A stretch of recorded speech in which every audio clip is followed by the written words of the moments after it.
परमात्मा ने हमें आंखें दी हैं दुनिया देखने के लिए, लेकिन वो खुद बंद आंखों से दिखाई देते हैं। नमस्ते दोस्तों, मैं हूं आरजे कार्तिक। एक बहुत छोटी सी कहानी है। एक राजा जो कि भगवान का बहुत बड़ा भक्त था, लगातार ध्यान पाठ पूजा करता रहता था। एक दिन भगवान ने प्रसन्न होकर के उसे दर्शन दे दिया। प्रभु के दर्शन पाकर के राजा धन्य हो गया। उसने कहा कि प्रभु आप साक्षात पधारे। भगवान ने कहा मैं तुम्हारी भक्ति से प्रसन्न हूं, बताओ तुम क्या चाहते हो, क्या मांगना चाहते हो, मांग लो। राजा ने हाथ जोड़कर के कहा कि भगवान कुछ नहीं चाहिए, आपकी कृपा से राज्य में सब कुछ अच्छा चल रहा है, धन धान्य संपन्न है राज्य, प्रजा खुश है, सब अच्छा है। बस एक इच्छा मन में थी, आपने आज मुझे दर्शन दे दिए, क्या आप मेरी पूरी प्रजा को भी दर्शन दे देंगे? बहुत अच्छे लोग हैं मेरे राज्य के। भगवान मुस्कुराए, उन्होंने कहा कि नहीं, ये हो नहीं सकता है। राजा ने हाथ जोड़ करके गिड़गिड़ा करके कहा कि अब आप आ ही गए तो मेरी इच्छा को पूर्ण कर दीजिए।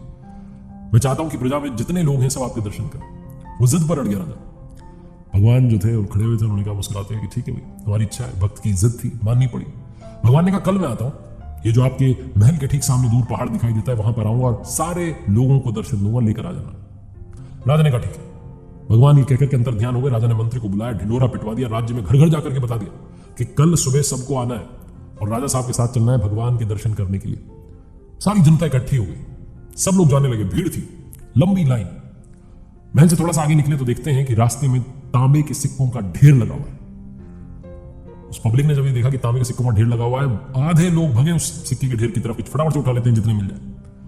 राजा बहुत ज्ञानी था, वो समझ गया कि खेल है। उसने कहा लोगों से कि मत जाओ, भगवान के दर्शन करने चल रहे हैं, कहां मोह माया में फंस रहे हो। 50% पब्लिक गायब हो गई। राजा चलने लगा, उसने कहा चलो छोड़ो, जो गए जो गए।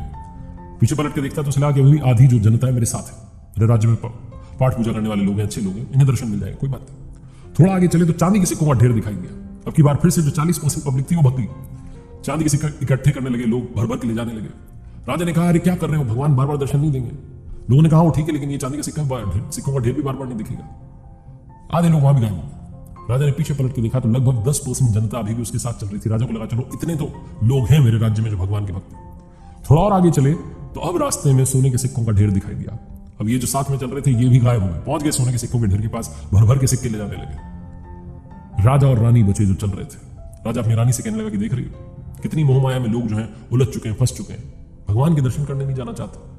रानी ने भी हाँ में हाँ मिलाई, बोला कि हाँ सही कह रहे हैं आप। थोड़ा सा आगे चले तो देखती है रानी के बहुत सुंदर हीरों का ढेर लगा हुआ है। अब रानी से भी नहीं रहा गया, रानी भी भागी और हीरे इकट्ठे करने लगी। राजा जो था अब अकेला ही चला जा रहा था उस पहाड़ की तरफ विरक्त मन से। उसे लगा क्या है ये दुनिया।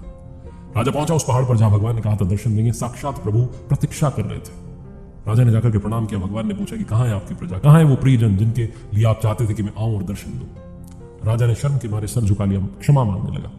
भगवान ने कहा क्षमा मत मांगो, मुझे मालूम था वो आएगी नहीं। मेरे पास सिर्फ वही आता है जो मुझ तक आना चाहता है। जो मटेरियलिस्टिक चीजों में, भौतिक वस्तुओं में उलझा हुआ है वो कभी प्रभु का दर्शन कर ही नहीं सकता।